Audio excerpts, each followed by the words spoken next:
Bienvenidos nuevamente a la Aquelarre de las Brujas. Y bueno, esta ocasión es diferente porque estamos por vía Zoom.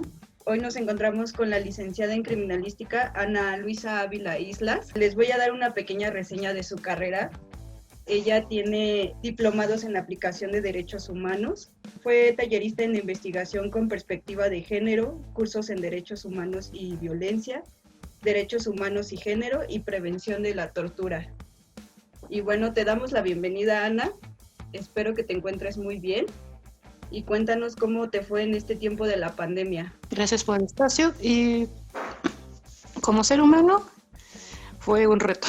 Primero estar encerrados, dado que yo me acostumbraba mucho a la movilización y mi trabajo tanto era de oficina como de campo, entonces ha sido una cuestión muy complicada. Y como criminalista ha sido un ámbito de mucho reto. Casi siempre me enfoco, como comentabas, en derechos humanos, en defensa. A violaciones, que es acción, omisión o aquiescencia. Entonces eso refiere que es de movimiento, estar revisando, viendo carpetas, ver los peritajes, acompañar a víctimas, o en su caso también estar con otra mesa de otros peritos en otras ramas, o en su caso ayudados con abogadas o abogados. Me di cuenta que tienes un taller en perspectiva de género y todo esto, y bueno, a mí me interesa saber mucho esto, cómo se relaciona la criminalística con la perspectiva de género. Lamentablemente, cuando hay un hecho violento, cuando principalmente un feminicidio o cualquier acto que tenga que ver con el género, se tiene que investigar y se hace una mecánica. La criminalística enfoca la mecánica del hecho. Nosotros explicamos las causas y todo el desarrollo que hubo cronológicamente. Es como si fuera una cámara lenta. Cuando nosotros llegamos al lugar de investigación, o cuando el perito o la perita en criminalística llega, se tiene que empezar a recoger indicios, lo que coloquialmente se conoce como evidencia. Y el indicios en materia sensible significativo, que puede ser biológico, químico o físico. Cada uno va a tener diferente composición y esa composición va a tener como ese ámbito que nos va a proporcionar información totalmente imparcial de qué pasó en el hecho. La perspectiva de género ingresa con lo consiguiente, en identificar que todo fue hecho por la composición de género, que es una creación social. Y esa creación social llega a reprimir a diferentes grupos. Y uno aquí en México es las mujeres. Tenemos de ejemplo el feminicidio. Dado que el feminicidio es uno de los delitos con mayor impacto, no solamente en la cuestión del tejido social, sino está en el colectivo. Porque podemos ver que cada día hay más noticias de feminicidios, abuso a infancias. Entonces es muy complejo. Asimismo, la perspectiva de género en el área forense se tiene que innovar no solamente para la intervención en el lugar, sino la prevención. Y ahí nos auxiliamos con mis compañeros criminólogos. Y también con otros ámbitos, por ejemplo, antropología social y antropología física. Entonces es ver todas las lesiones en ese lugar del cuerpo, del oxisa, que tiene que presentar esas características, porque cuando referimos odio, el odio no es latente. Bueno, el odio no es visible, es latente. Uh-huh. Entonces, llevar esas características que fue por género es demostrar que fue una degradación de dignidad, que la compusieron como si fuera un objeto. ¿Por qué se tipifica el feminicidio? Por el ámbito de dolo. El dolo es con toda la intención. Nosotros damos las herramientas para que el Ministerio Público y las demás áreas hagan su trabajo. Entonces, se necesitan todas estas herramientas para que haya una perspectiva de género en una investigación, ¿no? En este caso, con las mujeres. También con las perspectivas de género se puede utilizar en las infancias. ¿Cómo que las infancias? Las niñas, los niños, las y los adolescentes, que a veces son invisibilizados y también son víctimas de la violencia. Por ejemplo, tenemos el ámbito de prostitución, que también es un tipo de explotación infantil. Hasta la explotación infantil no referente solamente sexual, sino hasta de trabajos forzados. Y también son otros contextos y hasta el ámbito de género se tiene que tomar. ¿Qué es el feminicidio? Bueno, el feminicidio es la muerte violenta de una mujer por el hecho de ser mujer. A mucha gente le ha hecho ruido esto. Sí. Porque un homicidio y sus agravantes. Es que literalmente un homicidio llega a tener muchas variantes, eso sí no lo niego. Pero la causa es que no es por género. No matan a una mujer simplemente en un homicidio por ser una mujer.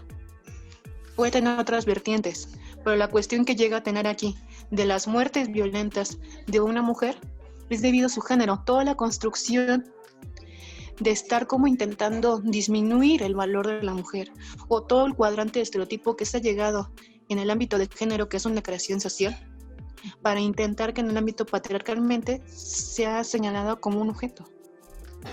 Y esto fue creado gracias a la profesora Marcela Lagarde, con ayuda de todos los casos de Ciudad Juárez. En sí, feminicidio ya tenía mucha antecedentes de Mel Roosevelt, que lo llegó a retomar. Posteriormente tuvimos diferentes instancias, tanto positivas como negativas, como cuando hablamos de feminicidio hablamos de toda una instancia de desarrollo y descarnamiento en la sociedad. Sí. Por ejemplo, se tomaron los feminicidios en Ciudad Juárez, pero anteriormente tenemos todo un ámbito de feminicidios que no se iba a tomar desde los años 60. Eso es un ámbito creciente de violencia que al estar presente y ya visibilizándose se puede llegar a tratar. Pero hay feminicidios desde un ámbito mucho más antiguo que no se visibilizaba. Si no se coloca un nombre, el tema no se visibiliza, no se coloca en la mesa. Bueno, hace poco vi un documental que se llama Las 3 muertes de Marisela Escobedo. ¿Tú qué opinas sobre este caso? Creo que es el mayor ejemplo de la ineficacia, poco material en la Procuraduría, porque también hay que reconocer que peritos y peritas hacen lo mayor posible en diferentes estados, porque hay muchos estados, y fui testigo de algunos, cuando no hay material y tienen que hacer milagros. Porque si una parte es a veces no le intento de colocar el contexto, el estudio de género, revisar todo, y también el exceso de carga de trabajo. Y otro también es la apatía. Porque perito y perita, ser empático con la víctima o las víctimas no te quitan lo imparcial. Entonces lo que pasó ahí fue primero la ineficacia en búsqueda cuando estaba no localizado, y después pasó a desaparición. La segunda, cuando encontraron a la Oxisa, y la tercera, cuando el juez declaró que por falta de indicios que pasaron a prueba posteriormente no se podía ratificar una sentencia. Y en este caso, aunque haya confesado el asesino, no procedió. Sí, fue una cuestión que el homicida, feminicida en sí el nombre, llevó a tener a su favor el proceso, porque para bien o para mal el proceso tiene que ser conforme a derecho. Y en esa etapa tuvo la culpa el Ministerio Público y toda la trilogía investigadora. Posteriormente, cuando la mamá ya empezó a colocar todos los indicios, ¿cómo es posible que una madre tenga que buscar algo que tiene que hacerlo los servidores y las servidoras públicos? ¿Cómo es posible que una madre tenga que aprenderse protocolos? Y no solamente es ella. Tenemos la mamá de Limas. Tenemos también la señora Yesenia Zamudio, con el feminicidio de su hija en el Politécnico. Tenemos también el feminicidio que pasó en las instalaciones de la UNAM cuando una chica fue estrangulada. Y eso es un recordatorio tras recordatorio tras recordatorio, y es deuda tras deuda tras deuda en mi área. Todo esto que pasa es porque no existe, por ejemplo, en la criminalística una perspectiva de género, o por qué es. Bueno, la criminalística es muy compleja, tenemos muchas ramas: dactiloscopía, logofoscopía, estudiamos también el hecho de tránsito, hacemos un poco de todos. Hasta a veces en la universidad nos decían todólogos. Sí. Tienes que saber de todo. Tuve clases de dibujo y fue de casi, ¿yo tengo que dibujar? Sí.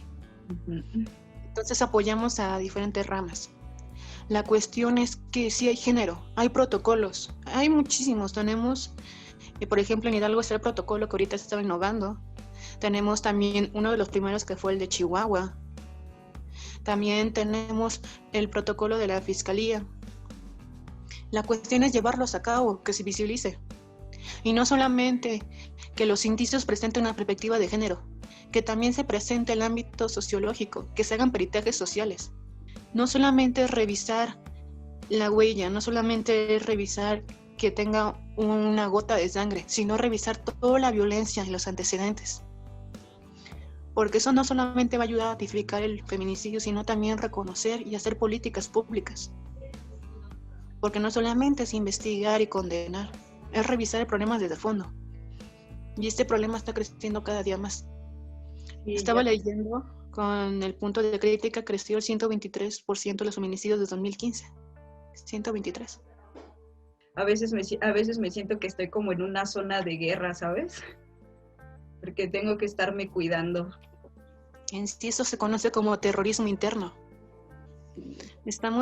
El terrorismo no solamente es externo, México tiene terrorismo interno, porque la Procuración de Justicia y también la seguridad pública ya fue sobrepasada, siendo normalizado la violencia feminicida y es un punto de quiebre muy peligroso. Yo creo que desde antes, ¿no? Se normalizaba mucho. Por ejemplo, las mujeres que han sido muertas a manos de sus esposos, ¿no? Y tampoco eran tan visibles, ¿no? Y siempre era este estilo de pertenencia de decir del hombre, ¿no? Bueno, pues es que era mi mujer, ¿no? Y no te metas, no te puedes meter, ¿no? Sí, en sí, como te comentaba, no estaba el nombre, pero estaba allí el acto. Uh-huh. Y un feminicidio no simplemente tiene que ser un acto, digamos, como el de nuestra compañera Rubí. Entonces tiene que ser un acto tan simple que hubo una temporada en el Estado de México en la cual estaban atropellando con mucho de tránsito a diferentes mujeres, pero se le estaba pagando la línea de esas colectivas para hacer el feminicidio y que se pasara como un accidente. No es todo lo que aparenta, es mucho más complicado. Y bueno, ¿en qué circunstancias se considera que es este feminicidio en la ley? Bueno, es en el artículo 325 Uh-huh. y desde el acto que es la privación de la vida por el hecho de ser mujer. Y después de ahí, cualquier acto que sodomice o que lleve a quitar la dignidad de la mujer, que llegue a tener actos sexuales o no coitales, que llegue a presentar algún tipo de tejido o lo que se conoce como violencia sexual, que se tenga algún tipo de violación en las cavidades naturales, boca, ano o también hasta fosas nasales y auditivas. Y eso posteriormente también se tiene que estar verificando si hay un tipo de lecciones extrema de violencia. También si hay algún tipo de línea o algún tipo de enlace, y en caso que tampoco haya enlace también se puede demostrar que es feminicidio.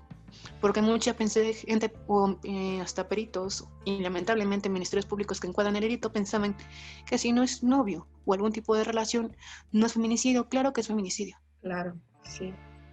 Y hay una discusión en la mesa en la cual declarar a una mujer puede ser feminicida. Si lo hace por razones de género, sí, pero eso también depende del código que se presenta en cada estado. También si tuvo una violencia sistemática anteriormente. Si tuvo acoso o hostigamiento, porque también es algo que tenemos que tener, acoso y hostigamiento distinto. Y todos los antecedentes de violencia sistemática. ¿Y qué sanciones existen? La pena se está entre 15 y 30 años, porque varía según el código. Entonces llega a ser una estancia muy potente. Por ejemplo, aquí en Hidalgo se calcula entre unos 30 años. A la negligencia de los ministerios públicos. Lo primero es administrativa. Y la segunda ya es inicio de carpeta o inicio de investigación. Y está entre la marmoración entre 15 a 30 años. La pena mínima puede ser 5 años o quitar cédula. ¿Y tú consideras que sí existe o que sí se aplica la ley en estos casos? Por ejemplo, en violación a derechos humanos, que eso es una de las más comunes en feminicidio, algunas veces sí y algunas veces no. Pero la cosa es que a veces se utilizan como simplemente para callar. Y no se ve el problema que viene desde arriba. Y también como quieren que hagan investigaciones y hasta en eso no me coloco aparte de mis colegas, pero sí veo esa deficiencia en los laboratorios. México tiene un atraso en el ámbito forense de 50 años. Se saben las técnicas por las herramientas. He estado en cada cosa que es de casi, ¿cómo es posible que hagamos esto? Porque tan solo recordamos algo que pasó en Chihuahua. Hubo trailers con cadáveres porque CEMEFO ya no tenía. Un escándalo muy importante.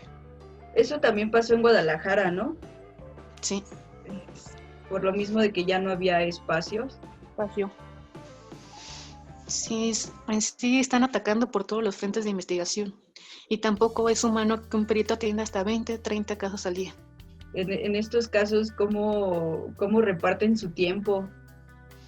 Por ejemplo, yo soy perito particular, pero cuando estaba haciendo mi servicio o cuando tengo muchos igual amigos que están adentro, se reparten por guardias. Hay un llamado guardias de 24 horas, 48 o hasta guardias de 124 horas, que eso a mí se me hace muy inhumano. Y después tienen las guardias referente a toda la semana. Ahorita hubo una huelga en Pachuca, unos amigos que son peritos, en los cuales pedían condiciones dignas porque no tenían suficientes trajes, y más con el COVID, porque ahora es COVID, delincuencia, que no te embalacen, sacar el servicio. Y también a muchos peritos no se les da apoyo psicológico y es algo necesario. Yo estuve un tiempo en la carrera de criminalística y es lo que los profesores nos decían, que no tenían atención psicológica y que muchas veces ni siquiera los materiales necesarios para ir al lugar de los hechos. Y en lugares de investigación se hacen milagros y en las MFOs igual. Son cosas muy bizarras que nunca pensarías que se hacen. Y hay veces que se tiene el material, pero por burocracia no se da. ¿Qué deficiencias existen en las ciencias forenses respecto a la perspectiva de género? Yo diría que investigaciones no, voluntad. Y también mucha masculinidad frágil y techo de cristal. Sí. Entonces, esto quiere decir que todavía falta mucho camino. Demasiado. Porque si contamos cuántas procuradoras ha habido, y sí, no ha habido. Y solo hubo como 2, pero fueron destituidas. Después, cuántas personas en ámbito de género han llevado casi siempre cuando se hace un sinapsis o hasta revisa algún tipo de congreso, cuántas criminalistas mujeres llevan el tema. Son muy pocas. Y aquí hay llamado techo de cristal. Y, por ejemplo, tú como mujer en el ámbito de la criminalística, ¿cómo lo sientes? ¿Existe mucha misoginia dentro de este ámbito laboral? Claro, puede haber hasta acoso y hostigamiento. ¿Has vivido alguna experiencia? Yo en mi persona no, al menos en Viana a Traborar no. Pero sí me disminuyeron una vez a señorita, que fue, y hasta en eso mucha gente decir, no hay nada malo en eso. No, pero me quitan mi grado académico y me trata como un inferior cuando soy su igual. Y hasta es un modo patriarcal de disminuir. O preguntan, ¿tú eres el perito? Sí, soy el perito. Y cuando quiero decir perita, me corrigen como perito cuando es el masculino. Y soy perita en criminalística. Eso. Entonces eso me refiere de tener literalmente estar en defensa. Sí, todo el tiempo, pues casi termino la carrera, ¿no? Y pues también estando en la escuela, ¿no? Tuve algunas experiencias muy desagradables con eso de la misoginia, ¿no? Porque todo el tiempo sentía que me hacían menos. Y así, por ejemplo, decía algo o expresaba algo y los hombres de mi salón siempre se empezaban a reír y lo tomaban como un reto y solamente querían como pelear conmigo y así como digo, ¿qué les pasa? Te pregunto porque, por ejemplo, escuché muchas experiencias de maestras que tuve que fueron acosadas o que les decían que si querían como subir de nivel tenían que acostarse con los tipos, o sea, sufrieron acosos sexuales. Sí, lamentablemente yo no he sido víctima, siempre traía la panoñeta verde, siempre declaré directamente que era feminista y en mi universidad creé el club feminista. Fue una de las peores cosas que pudo haber pasado en ese momento para ellos, pero fue muy bueno porque se abrió un ámbito de batalla, porque los espacios si no hay se tienen que tomar o crear. Entonces yo siempre llevaba mi pañoleta y a mí me valió 3/4. Y también es un ámbito de defensa, y dado que siempre he tenido un carácter demasiado fuerte, era una defensa, pero sí también pude tener, y estaba ayudando a muchas amigas a poder en ámbito de denunciar, dado que había así comentarios, y no eran de personas de bajos cargos, ya de cargos medios, en los cuales acosaban o hostigaban. Y también se hacían muchos comentarios. Yo también escuché muchos comentarios sexistas, clasistas, racistas y homofóbicos, porque también hay mucha homofobia y lesfobia en este área. Entonces sí, son demasiados. Y es algo que se tiene que tratar. Creo que esto ha sido todo y pues muchas gracias por tu tiempo y gracias por tomar esta entrevista. La verdad me interesaba mucho pues hablar sobre estos temas. Me da gusto que estés tomando los espacios, me da gusto que seas una mujer muy valiente y fuerte porque pues, no sé, no hay muchas peritas, ¿no? Y ponle que sí hay peritas, pero como que, no sé, se minimizan por esta onda de la violencia misógina por parte de los hombres. Y pues bueno, esto fue todo. Esto es el aquelarre de las brujas. Suscríbanse, denle like, compartan y rólenlo a todas esas mujeres que necesitan sobre todo esta información. Y muchas gracias, Ana. Gracias a ustedes, bonita noche.